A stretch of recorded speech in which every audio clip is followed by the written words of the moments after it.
Hello everyone, మనం indicator ఏం చెప్తుందనే concept తోటి అయితే వీడియో చేయడం జరుగుతుంది. మన వ్యూ అనేది నిఫ్టీ బ్యాంక్ నిఫ్టీ రెండిట్లో మన వ్యూ అనేది ఉంటుంది. ఇక్కడ మనం చూసుకున్నట్లయితే ప్రీవియస్గా ప్రతి ఇండికేటర్ గురించి అయితే తెలుసుకుందాం. లాస్ట్ వీడియోలో మనమైతే ఇది రీచ్ అని చెప్పేసి ఇండికేటర్ గురించి అయితే తెలుసుకోవడం జరిగింది. ఇప్పుడైతే ఇండికేటర్ రిమూవ్ చేసి ఫర్దర్గా నెక్స్ట్ ఇండికేటర్ గురించి అయితే తెలుసుకుందాం. ప్రతి ఇండికేటర్ ఏం చెప్తుందనే కాన్సెప్ట్ తోటి అయితే మనమైతే వీడియో చేస్తాం. మన వ్యూ అనేది రెండిట్లో నిఫ్టీ బ్యాంక్ నిఫ్టీలో ఉంటుంది. ఇక్కడ ఎంఏ క్రాస్ అని చెప్పేసి మనమైతే దీన్ని యాక్టివేట్ అయితే చేసేద్దాం. ఎంఏ క్రాస్ ఇండికేటర్ యొక్క పర్ఫార్మెన్స్ ఎలా ఉంటుంది. ఓకే, ఇదైతే బెటర్గా వర్క్ చేస్తుంది అని అయితే ఎక్స్పెక్ట్ చేస్తున్నాను. ఇక్కడ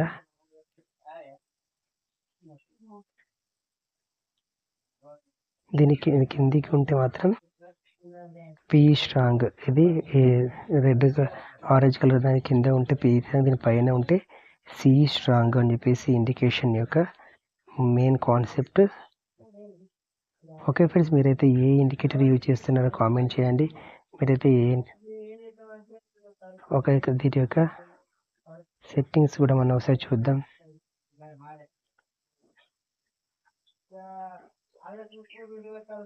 ఇన్పుట్స్ ఇది స్ట్రెంత్ ఏమి, ఇది 9 ఇక్కడ చూడండి కదా, 921 EMI డిపెండింగ్ ఉంటుంది. ఇది అనేది 921 తోటి ఇది బెటర్ అంటే దీంతో మనం ట్రేడింగ్ చేస్తే మాత్రం బెటర్, మంచి రిజల్ట్ అనేది ఉంటుంది. మీరు ప్రాక్టీస్ చేయండి, ప్రాక్టీస్ చేస్తే మంచి రిజల్ట్స్ అనేది చూస్తారు. అట్లీస్ట్ ఒక 1 month దీంతో ప్రాక్టీస్ చేస్తే, ఇండికేటర్ ప్రాక్టీస్ చేస్తే ఫర్దర్గా మాత్రం మంచి రిజల్ట్స్ అనేది రావడం జరుగుతుంది. మీరైతే ఏ ఇండికేటర్ యూజ్ చేస్తుంటారో ఏంటిది అని చెప్పేసి కామెంట్ చేయండి. ఏదైతే టాప్ 5 ఇండికేటర్స్ వాటిని కూడా ఒకసారి కామెంట్ అయితే చేయండి. ఇంకా నెక్స్ట్ మాత్రం నిఫ్టీలో కూడా చూసుకుందాం. నిఫ్టీ యొక్క పర్ఫార్మెన్స్ ఎలా ఉంటుంది నిఫ్టీ అని కూడా చూద్దాం. నిఫ్టీది అంటే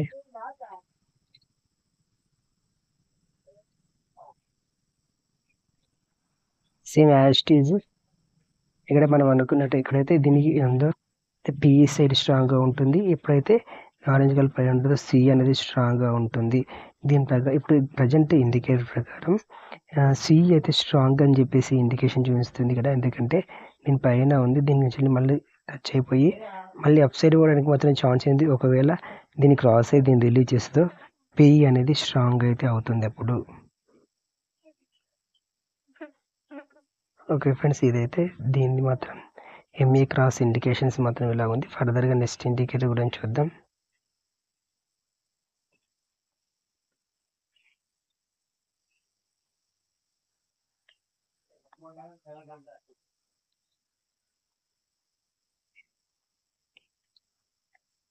తర్వాత మాస్ ఇండెక్స్ అని చెప్పేసి దీన్ని కూడా ఒకసారి ఫర్దర్గా చూద్దాం, ఎందుకంటే ప్రతి ఇండికేటర్ గురించి మనం తెలుసుకోవాలి. మాస్ ఇండెక్స్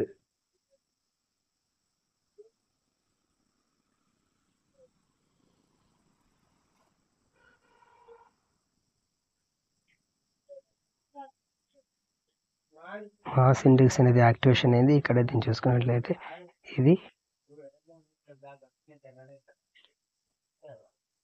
ఇప్పుడైతే హైకి వెళ్తుందో మనం అనేది మళ్ళీ డ్రాప్ అవుతుంది. ఇది ఎప్పుడైతే ఇది 12కి ఎప్పుడైతే రీచ్ అవుతుందో, అంటే 14 వరకు వెళ్తే మనమైతే పిఈ సైడ్ ప్లాన్ చేసుకోవాలి. అది డౌన్ సైడ్కి వచ్చింది అనుకో, డౌన్లో 8 వరకు వస్తే మాత్రం మళ్ళీ సిఈ సైడ్ అయితే మనం మన వ్యూ అనేది చేంజ్ చేసుకుంటే మంచి రిజల్ట్స్ అనేది ఉంటుంది. ఇది ఒక దీన్ని ఒక మనం నిఫ్టీలో కూడా చూద్దాం ఒకసారి. నిఫ్టీలో కూడా యాస్టీస్ కూడా అంతే ఉంటుంది. ఎప్పుడైతే దీని రేంజ్ అనేది 14కి వెళ్తుందో మనం అయితే పిఈ సైడ్ ప్లాన్ చేసుకోవాలి. ఎప్పుడైతే ఇది 8కి వస్తుందో సిఈ సైడ్ అనేది, ఎప్పుడైతే 14కి వెళ్తే పిఈ సైడ్ ప్లానింగ్, ఎప్పుడైతే 8కి వస్తుందో సిఈ సైడ్ ప్లాన్ చేసుకోవాలి. దీంతో మనం ట్రేడ్ చేస్తే కూడా మంచి రిజల్ట్స్ ఉంటుంది. నేనైతే దీన్ని ఫర్దర్గా మాత్రమే వాచ్ లిస్ట్ నుంచి రిమూవ్ అయితే చేస్తాను. నేనైతే ఎలాంటి యూజ్ లేదైతే నేనైతే అనుకుంటున్నాను.